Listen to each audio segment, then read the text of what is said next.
Découvrez le podcast Déraciner des ailes pour s'envoler, s'enraciner. Déraciner des ailes, le podcast, disponible sur toutes les plateformes.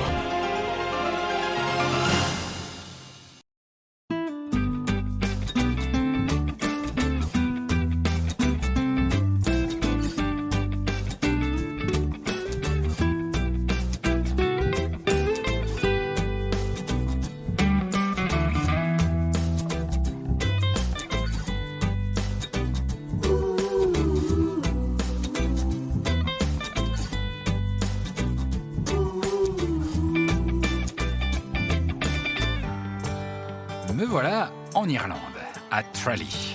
Les Irlandais sont très attachés à leur vieux train. J'ai entendu dire qu'on faisait circuler là-bas une vieille machine mythique. C'est un moment à ne pas rater. Voilà. Ça a l'air d'être des vieux wagons anglais des années 60. Mais apparemment, la pépite, elle est devant. Voilà, là, vous avez la dernière loco à vapeur qui a circulé en Irlande. Apparemment, son dernier jour de circulation, c'était au moment de Pâques, en 1970. Voilà. C'est pas si vieux que ça.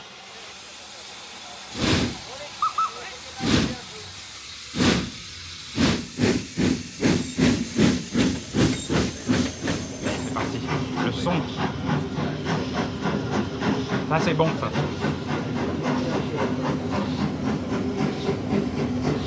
Ça, c'est extraordinaire. Là, on est en train, là. C'est une musique.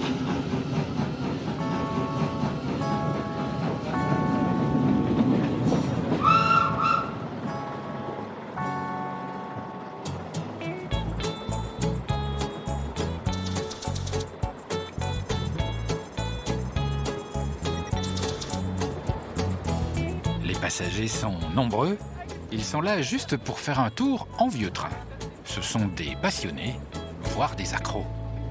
Et alors, vous avez l'air toute tranquille, là, vous faites du tricot dans ce vieux train. Qu'est-ce que vous faites là? Pourquoi vous êtes venu là? Eh bien, avec mon mari, c'est ce que nous faisons à toutes nos vacances. Où qu'on aille, on cherche toujours quelque chose en rapport avec le train. Et tous les deux, vous êtes amoureux des trains comme ça? Oui. Sinon, on ne serait pas restés mariés depuis 33 ans. Pourquoi vous avez cette passion des trains? Qu'est-ce que vous aimez exactement? Tu ne croiseras que des visages heureux à bord d'un train comme ça. Tu vas vite t'en apercevoir. C'est le sourire satisfait de celui qui aime l'odeur de la machine à vapeur, tu vois? Oui, ça fait sourire. Oui, et ces petits résidus dans les cheveux. Tu sais pourquoi tu prends une douche tous les soirs? Ce que j'aime bien, c'est que vous tricotez avec devant vous la table des horaires, exactement, avec l'heure de passage à chaque gare. Et tu as aussi ce petit carnet, là, avec toutes les dénivellations. Ça, ce sont les altitudes de la voie ferrée? Oui, c'est ça. Et pour l'instant, nous sommes là, à Killary. Vous êtes vraiment des mordus. Hein. Et là, je serais toi, je sauterais du train pour aller voir la loco. Il faut une pause technique. Ah, ok, je vais voir. Ok. Au revoir.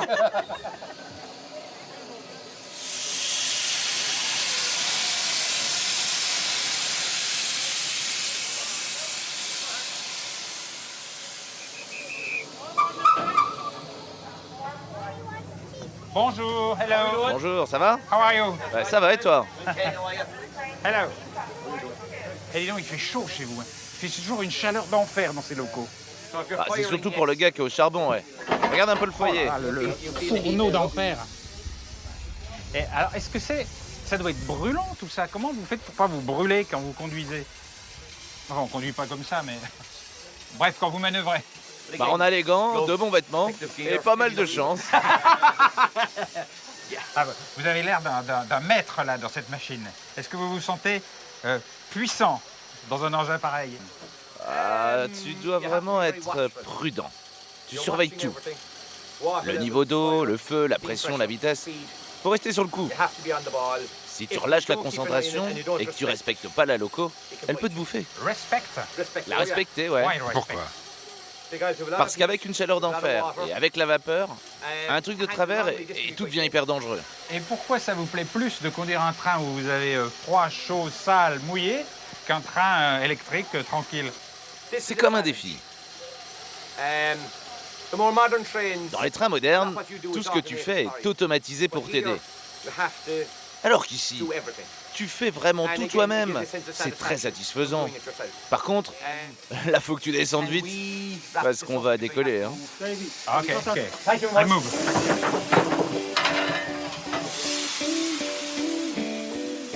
Tout le monde remonte, c'est le spectacle.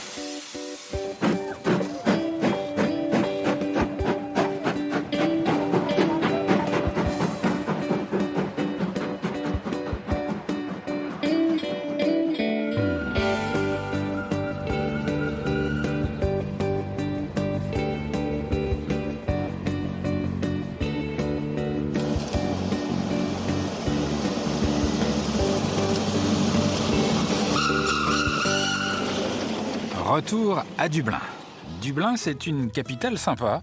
Elle est moderne, elle compte parmi les grandes places financières mondiales, mais elle n'est pas énorme. Le Grand Dublin, toute banlieue confondue, n'atteint pas 2 millions d'habitants. C'est donc plutôt cool, jeune, avec un patrimoine exceptionnel. Comme par exemple le prestigieux Trinity College. C'est la plus vieille université d'Irlande, fondée en 1592, et elle fait régulièrement partie des 100 meilleures universités du monde pour certains de ses enseignements. Et ici, c'est comme une sorte d'enclave, de sérénité, de sagesse au milieu de la ville. Et au cœur de l'enclave, il y a le campanile, la cloche de l'université, avec tout un tas de superstitions.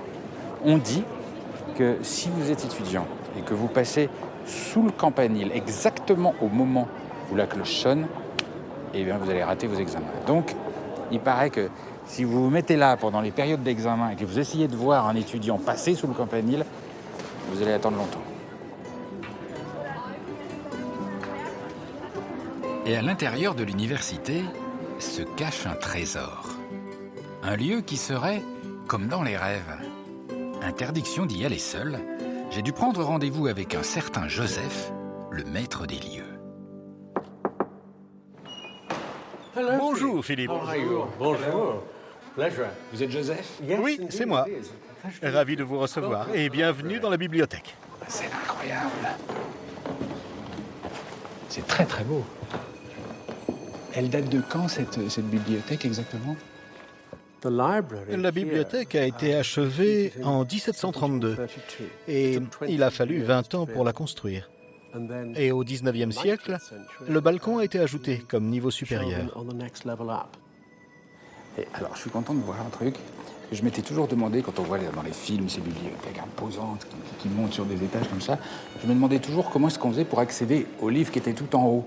Parce que dans les films, on ne voit jamais. Mais j'ai la réponse là maintenant. Il y a des échelles. Ce sont les échelles d'origine? Oui, mais celles-ci sont beaucoup plus sûres que celles du dessus. En haut, elles sont particulièrement effrayantes. Elles sont même attachées au mur avec une corde pour les empêcher de basculer. Mais ça ne t'empêche pas, toi, de tomber si l'échelle glisse. Et quel type de livres sont stockés ici dans cette immense bibliothèque? Les livres de la bibliothèque couvrent absolument tous les domaines imaginables. Ici, dans cette grande pièce, nous avons 200 000 livres. Mais sur l'ensemble du campus, nous en avons plus de 6 millions. Est-ce que cette bibliothèque sert encore à ranger des livres, vraiment? Ou maintenant, c'est une pièce de musée et on ne touche plus vraiment les livres. Si on veut stocker quelque chose, c'est ailleurs. Les ouvrages ici sont encore tous disponibles pour les étudiants s'ils le souhaitent. Alors, évidemment, les étudiants en médecine ou en sciences ne viennent pas souvent consulter les livres ici. Mais pour les matières que j'enseigne, comme l'histoire et la philosophie, ils nous sont encore très utiles. Et si parmi ces milliers de livres, il y en avait un que vous voudriez me montrer, ce serait lequel? Le livre le plus célèbre ici, c'est le livre de Kells. Il a été réalisé sur l'île de Yoda, dans un monastère écossais, autour de l'an 750. Mais pour moi, il y a un livre plus particulier que je tiens à te montrer. Si tu me suis jusqu'à la salle de lecture, nous pourrons jeter un œil sur mon livre. Par ici, s'il te plaît. Voilà le livre que je souhaitais te montrer. Les travaux d'anatomie d'Andreas Vassilius. J'ai découvert ce livre pour la première fois il y a 25 ans. Et quand on me l'a montré, c'était l'une des choses les plus excitantes que j'ai jamais vues à l'université. Il a été imprimé en 1543 et depuis ce livre, la compréhension de l'anatomie a complètement changé. C'est quand même étrange dans un livre d'anatomie de donner au squelette une espèce d'attitude de... C'est bizarre, sur une bêche, une attitude de paysan. C'est curieux comme présentation quand même. C'est pas très scientifique. Il a représenté le corps de manière artistique. Ce n'est pas limité à l'anatomie. Tel os avec tel os, attaché à celui-là. C'est beaucoup plus que ça. Donc l'homme qui se repose sur sa bêche est un portrait de paysan, oui. Et ici, nous avons un homme se contemplant lui-même. En regardant vers le bas comme ça, je suppose qu'il s'interroge. Est-ce que je suis mortel? Alors on pourrait penser aussi qu'il est en train de se dire, bon alors comment je vais pouvoir bricoler ça pour le remettre d'aplomb? Si vraiment il réfléchit à la meilleure façon de bricoler tout ça, alors il doit déjà savoir qu'une vie entière n'y suffira pas. C'est la première fois à cette époque qu'on réussissait à décrire complètement l'anatomie d'un corps humain vu de l'intérieur. Oui. Et il ne travaillait pas seulement sur des cadavres, mais aussi sur des êtres vivants. Il les prenait vivants, c'est-à-dire qu'il les découpait vivants pour voir comment c'était à l'intérieur? Eh bien, pour ce genre de choses, il se servait effectivement des corps de criminels vivants, mais condamnés. C'est horrible. Oui, c'est horrible. Mais il faut bien comprendre que les anatomistes de l'époque travaillaient aussi à partir d'animaux vivants. Souvent, ça se faisait. Ce n'était pas un boulot que tu pratiquais si tu étais un peu sensible ou fragile. C'est-à-dire que là, vous êtes en train de me faire admirer un livre qui a été fait par quelqu'un qui a torturé des gens, qui les a ouverts vivants, C'est atroce. Je ne sais pas si j'apprécie le livre, du coup. Tu ne peux pas avoir l'un sans l'autre. Tu es soigné aujourd'hui grâce à ceux qui ont souffert à une autre époque. Je pensais venir visiter une bibliothèque et finalement je fais un voyage dans des contrées bien plus sombres que je pensais. Oui, mais n'oublie jamais que ce sont des ténèbres que jaillit la lumière. Ce moment inattendu, c'est tout ce que j'aime en Irlande. Vous y allez pour les monuments, mais vous en revenez ravi parce qu'il s'est passé quelque chose. L'Irlande a toujours plus d'un tour dans son sac. Retour à la gare, les trains vont m'emmener vers l'autre Irlande, l'Irlande du Nord. Petit récapitulatif, au sud, il y a la République d'Irlande, État souverain. Au nord, il y a l'Irlande du Nord, qui fait partie du Royaume-Uni.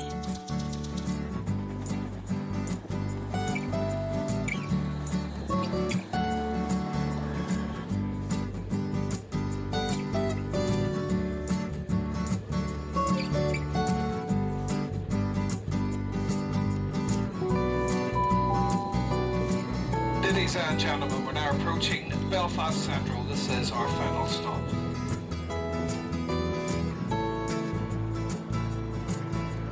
Me voilà donc à Belfast, la capitale de l'Irlande du Nord.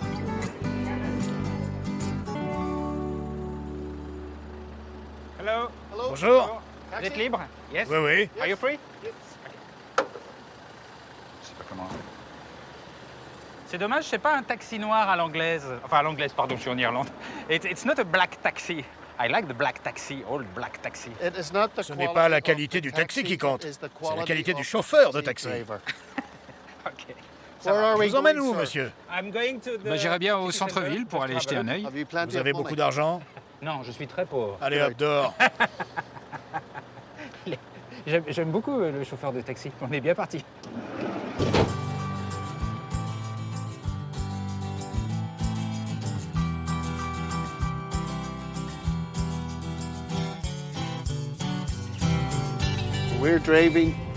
Là, on traverse le centre-ville de Belfast.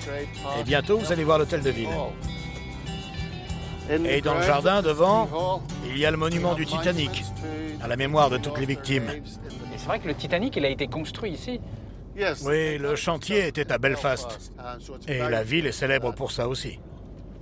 Et vous savez que pour moi, ça me fait quelque chose d'être à Belfast parce que, comme beaucoup de monde, j'ai entendu parler des troubles très importants qu'il y a eu dans cette ville, notamment entre catholiques et protestants. Et vu de France, c'est toujours un peu mystérieux. On a du mal à comprendre pourquoi il y a cette rivalité profonde qui a causé tant de souffrance ici. Oui. Si tu as 800 ans devant toi, je peux tenter de te l'expliquer. Moi, je pense qu'on reste une société très divisée entre catholiques et protestants. Pour faire court, leurs idéologies sont vraiment opposées. D'un côté, tu as les catholiques qui souhaitent une Irlande unique, totalement réunie, et de l'autre, tu as les protestants qui veulent rester attachés au Royaume-Uni. Ils se considèrent comme britanniques et veulent le rester. Et pourquoi il y a cette opposition si virulente, si forte? Il y a eu beaucoup de discrimination à l'égard des minorités catholiques, notamment en ce qui concerne l'accès au travail, les aides au logement ou l'accès au vote. La situation s'est aggravée et ça a fini par un conflit qui a duré jusqu'au processus de paix en 1998 avec la signature d'un traité qu'on a appelé l'accord du Vendredi Saint. Mais en parlant de division, je pense qu'ici, je peux te montrer un très bon exemple. Tu verras à quel point la situation reste finalement très tendue. On se gare là, et je te parle de cet endroit.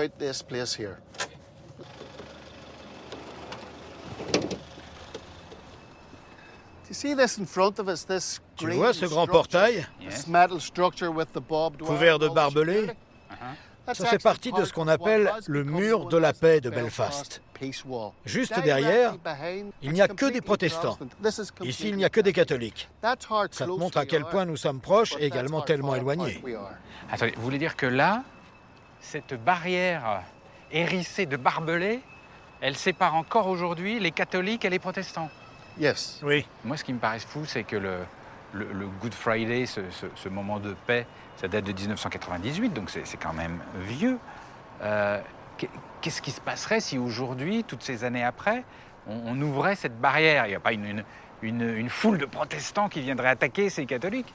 Il faut imaginer l'état d'esprit. Les gens qui vivent ici sont les mêmes qu'en 1969, quand les troubles ont éclaté et qu'on a brûlé leurs maisons. Pour eux, c'est comme si c'était hier, et ça des deux côtés. Physiquement, on pourrait bien sûr ouvrir cette frontière, mais personne ne veut prendre le risque de se replonger en 69. Alors, avant de réouvrir ces portes, il faut que les mentalités aient complètement changé. Et ce sont uniquement les habitants d'ici qui devront décider quand leur mur va chuter. Est-ce que ça veut dire que les gens qui habitent là, dans ces maisons, détestent encore profondément ceux qui sont juste derrière, à quelques mètres derrière cette barrière? Non, ils ne se détestent pas. C'est plus de la méfiance, mais pas de la haine. Le passé est tellement long à se faire oublier. Ils sont très prudents et ne veulent pas brusquer les choses. Il y a beaucoup de rues, de quartiers qui sont encore barrés comme ça à Belfast? Absolument. Je peux t'en montrer plein. Il y a des portes partout. Je peux t'en montrer des plus hautes, des plus grandes, tu vas voir. Ok. On y va? Si t'as plein d'argent, oui.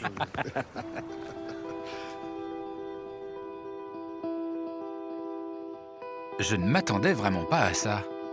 20 ans après les accords de paix, il se dresse donc encore des murs dans Belfast, des murs au cœur d'une ville européenne. Des murs et des fresques qui racontent ces années noires et entretiennent le souvenir des héros ou martyrs des deux camps, comme Bobby Sands, nationaliste irlandais, mort après 66 jours de grève de la faim.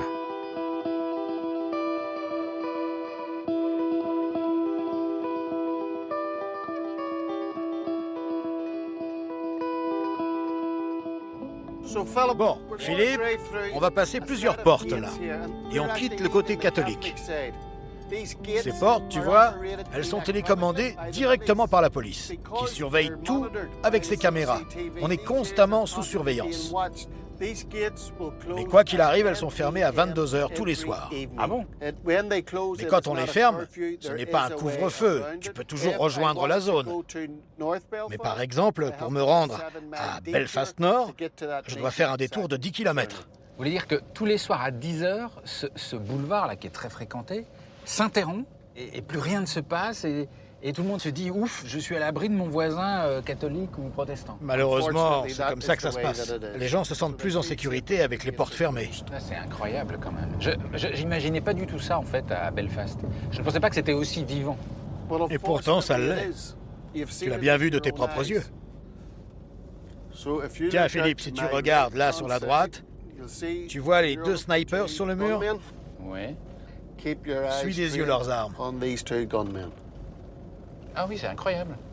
On a l'impression que les canons me suivent. Ah, c'est étonnant. Tu as vu l'effet? Comment c'est possible, ça? C'est une illusion, en 3D. Mais surtout, c'est encore pour te rappeler que dans cette zone, tu es toujours sous surveillance. Il règne dans cette ville une ambiance étrange. On ne peut pas dire que l'on sent une tension, mais il y a comme quelque chose de suspendu, d'arrêté, comme si l'histoire ne voulait pas lâcher prise. Tous les soirs, les portes se ferment, les portes séparent. Ah, c'est quand même incroyable. It's crazy, incredible. Tu l'as vu à travers la porte? Hello, I'm Philippe. Paul, Comment ça va? ça va. Je viens juste de fermer. C'est vous qui fermez la porte tous les soirs, là? Ouais. Depuis combien de temps? Voilà. Depuis un paquet d'années. Je me souviens plus. Vraiment? Ouais. Je le fais depuis toujours. Je peux parler un peu avec vous, là? On peut se voir à la porte, là, qui est encore ouverte? Et alors, là, on est de... Là, c'est quel côté, là? Là-bas, t'as le côté catholique. Enfin, appelle-le comme tu veux. Et là-bas, c'est les protestants. Enfin, unionistes, loyalistes, je sais pas quoi.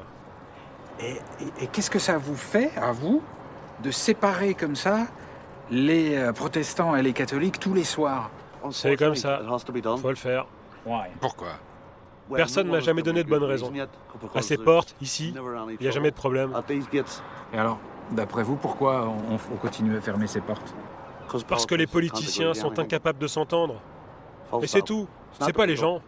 Parce qu'au bout du compte, on paye tous les mêmes factures, on a les mêmes besoins médicaux. Mais les politiques, eux, pour d'obscures raisons, ils font tout pour que le conflit dure. Des deux côtés, pour préserver leurs intérêts. Ils veulent pas s'entendre sur quoi que ce soit. Et vous êtes catholique ou protestant? Are you Catholic or protestant? Les deux, moi. Les deux? Ouais. Mère catholique, père protestant. Je me considère moitié-moitié. C'est pour ça que quand vous me parlez, vous vous tenez juste au milieu. Je me tiens à l'abri des ennuis. Vous critiquez les politiciens, mais vous êtes très politique, là. Il est bon ton client, là. Ouais, ça commence à venir. Il prend vite le pli. Ouais, il aura bientôt l'humour noir de Belfast. Il va pouvoir nous faire rire bientôt. Allez, bonsoir. À l'année prochaine. Bon. C'est étrange quand même. Mais alors ce qui m'épate ici, c'est que c'est quand même très dur comme situation. Enfin, les murs comme ça qui séparent les hommes, c'est brutal. Et en même temps, il y a une espèce d'humour, de légèreté. On rigole quand même. L'humour a été très important pendant les conflits. Parce que ça aide les gens. Tu vois, tu en as besoin de cet humour. Si tu le perds, tu n'as plus rien. Ça aide les gens à supporter le stress de la guerre. C'est pour ça qu'on a un sens de l'humour vraiment très très noir. On peut rire des pires choses. Ça nous aide. C'était chouette de te rencontrer, Philippe. Et pour moi, c'est l'heure d'aller dîner, là. Yeah. Okay.